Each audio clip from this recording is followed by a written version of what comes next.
আমার পরিবারের উপর থেকে বালা মুসিবত যায় না। বালা মুসিবত দুনিয়াতে দিলে আল্লাহ আখিরাতের আপনার গুনাহ মাফ করবে, আখিরাতে আপনাকে একেবারে জান্নাতে তৈরি করে দিবে। সুতরাং চাইবেন না, বালা মুসিবত চাইবেন নি, চাওয়া নিষেধ।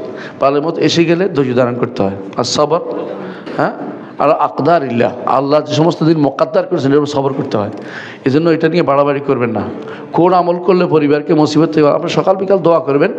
আমলটা হচ্ছে আল্লাহুম্মা ইন্নী আসআলুকা আল আফওয়া ওয়াল আফিয়াতা ফিদ দুনিয়া ওয়াল আখিরাহ, আল্লাহুম্মা ইন্নী আসআলুকা আল আফওয়া ওয়াল আফিয়াতা ফি দীনি ওয়া দুনিয়ায়া ওয়া আহলি ওয়া মালি, আল্লাহুম্মা আস্তির আওরাতি ওয়া আমর রাওয়াতি, আল্লাহুম্মা ইহফাযনি মিন বাইনি ইয়াদাইয়া ওয়া মিন খালফি ওয়া আন ইয়ামিনি ওয়া আন শিমালি ওয়া মিন ফাওকি ওয়া আউযু বিআযমাতিকা আন উগতালা মিন তাহতি।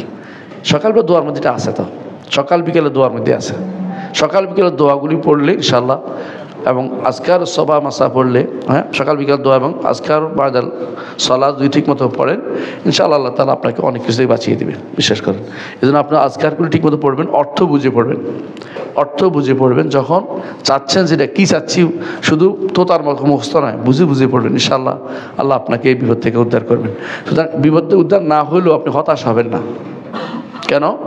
যে আল্লাহ তাআলা এর মধ্যে অবশ্যই কল্যাণ রেখেছেন। আল্লাহর প্রত্যেকটি কাজ হিকমতের মধ্যে আছে, এই একমত এই কল্যাণ আছে। আমি আমার ধৈর্য ধারণ করতে পারি, অবশ্যই আল্লাহ তাআলা আমাকে বিপদ থেকে উদ্ধার করবেন, বুঝে আসছে? এবং ধৈর্য ধারণ করলে সব পাবো। আল্লাহ তাআলা কোরআনে কারীমে ইন্নাহু মান ইয়াত্তাকি ওয়া ইয়াসবির ফাইন্নাল্লাহা লা ইউযিউ আজরাল মুহসিনিন। অবশ্যই আরেকটি কথা, বিপদ আপদের কারণও কিছু আপনি করেন কিনা দেখেন। বিপদের কারণ বুঝেননি? আপনি ইচ্ছাকৃত ময়লা পানি খাবেন, ইচ্ছা করে অপরিচ্ছন্ন থাকবেন, ইচ্ছা করে খাবার জিনিসপত্র উল্টাপাল্টা করবেন, এরপর করবেন আমি কেন রোগ কেন যায় না, এটাও দেখার দরকার আছে। নিজে পরিবেশ সুন্দর রাখা, এটা কিন্তু একটা সুন্নতের অন্তর্ভুক্ত। রাসূলুল্লাহ সাল্লাল্লাহু আলাইহি ওয়াসাল্লাম তিনি বারান্দা পরিচ্ছন্ন করতে বলেছে। বলছি ইহুদিরা বারান্দা পরিচ্ছন্ন করেন, আমরা বারান্দা পরিচ্ছন্ন করি। চিন্তা করে দেখছেন, ঘরের বারান্দা পরিচ্ছন্ন রাখতে বলছে রাসূল। ঘর তো দূরের কথা, ঘরে ঢাকনা দিয়ে রাখতে বলছে রাতের বেলা। আপনি এটা জিনিস ঢাকনা না রাখলে কী হয়, যদি টিকটিকি থাকে ওই শয়তান ঠিকই পেশাব করে দিবে। লবণ থাকলে লবণের মধ্যে পেশাব করে দেয়। যদি কোনো খাবার থাকে মুখ ঢুকাই দেয়, লম্বা জিভে ঢুকাই দেয়, এরপর আপনি খাইলে অসুস্থ হবেন। আপনাকেও কিছু ওই কায়া বলে এটাকে, আলু কায়া তো খাই মিলে যাচ্ছে। হ্যাঁ, বেঁচে থাকার পদ্ধতি এই ওষুধ খাওয়ার চেয়ে আগে নিতে হয়। ওষুধ খাওয়ার আগে নিজে আগে চেষ্টা করেন যে আমি সব রকমের ব্যবস্থা নিচ্ছি কিনা।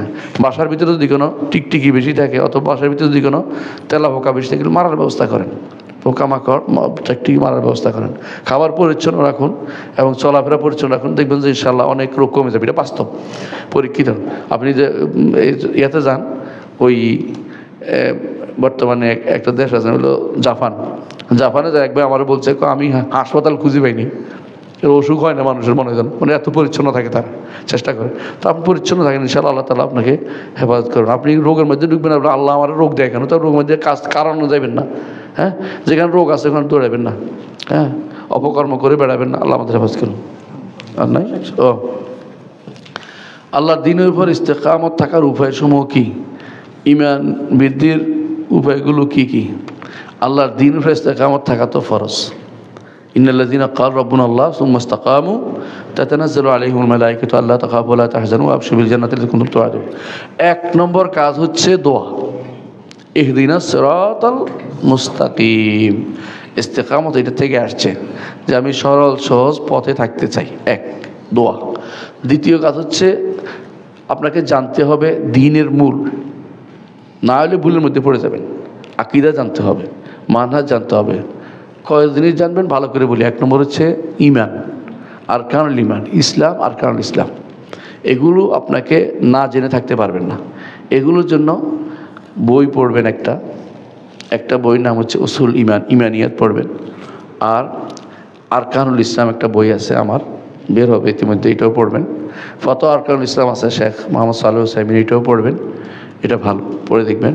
অনুরূপভাবে এই জাতীয় সমস্ত গ্রন্থ ঈমান আরকানুল ঈমানকে ঠিক রাখে, ইসলাম আরকানুল ইসলামকে ঠিক করে, এগুলি পড়বেন। হালাল হারামের জানার জন্য বই পড়বেন, আলেমদের বক্তব্য শুনবেন, এবং বেশি বেশি এলেম তলবের দিকে নিজেকে রাখবেন। যে করে শেষ মুহূর্ত পর্যন্ত, জীবনে মরার আগ পর্যন্ত এলেম তলবে থাকবেন। সময় পাইলেই বসবেন, এই সমস্ত হালাকাতে বসবেন, আলেমদের হালাকাতে বসবেন এবং শুনতে চেষ্টা করবেন। সলাতে আসবেন, সলাতে আগে আসবেন, শেষে বের হবেন মসজিদ থেকে।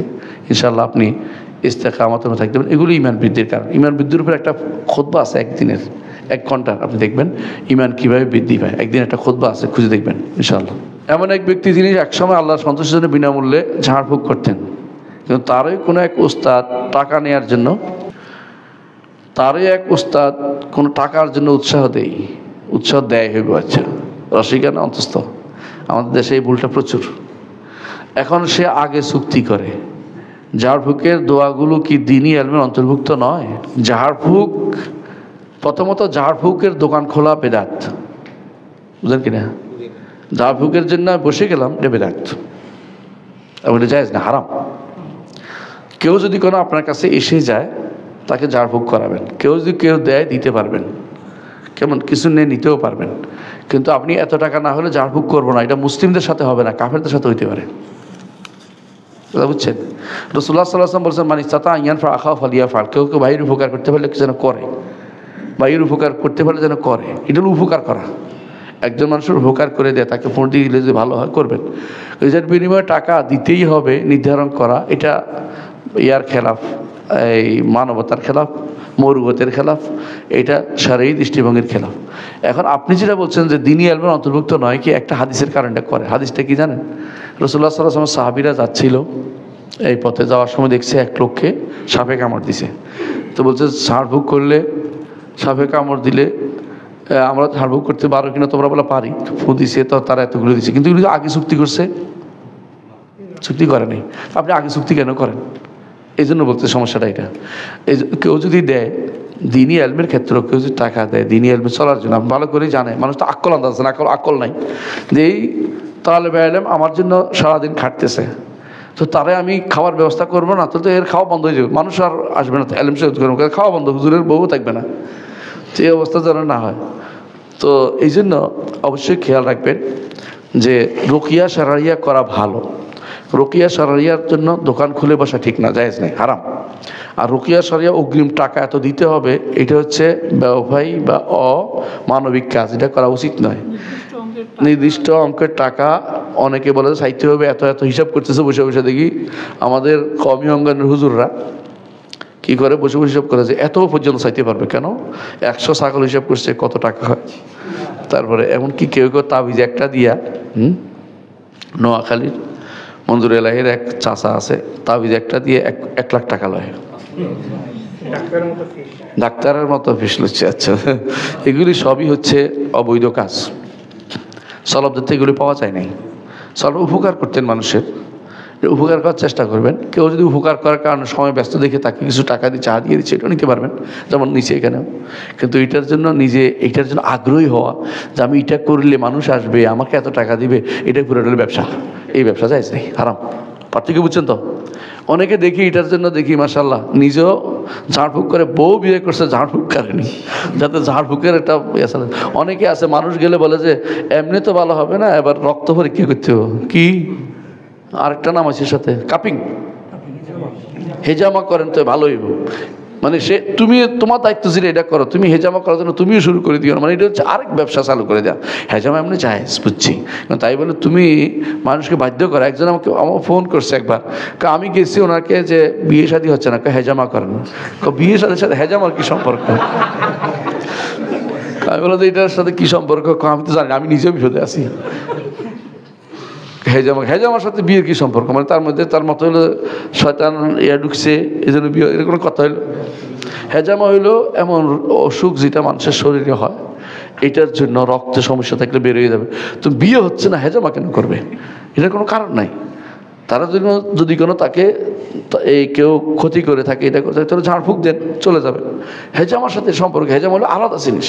হেজামা করাইতে হইবে, হেজামা করান, হেজামার জন্য মানে এটা একটা আলাদা ব্যবসা চালু করে দিয়েছে, এটা ঠিক না। হ্যাঁ, কেউ হেজামা করতে চাইলে করবেন, আলাদা কথা, কিন্তু হেজামা করা কিন্তু এটা স্বাভাবিক সুন্নত না, বুঝলেন কিনা? মনে রাখবেন, মানে দরকার হলে করবেন। কেউ যদি মনে করে আমি হেজামা করান সুন্নত বারবার করাবেন, এটা কিন্তু ঠিক না। কেন বারবার করাবেন? রোগ নাই, শুধু হেজামাত করা, হেজামা করাবেন কি জন্য? হ্যাঁ, সুন্নত পালনের জন্য না, এভাবে স্বাভাবিক এটা আদর্শ ছিল না। রাসূলুল্লাহ সাল্লাল্লাহু আলাইহি ওয়াসাল্লাম কখনো কখনো করছেন, কেন করেছেন বলেছেন, ব্যথার জন্য করেছেন, এটার জন্য করতে পারেন, কিন্তু এটাকে এই করাইতেই হইবে এরকম বাধ্যবাধকতা মনে করেন না।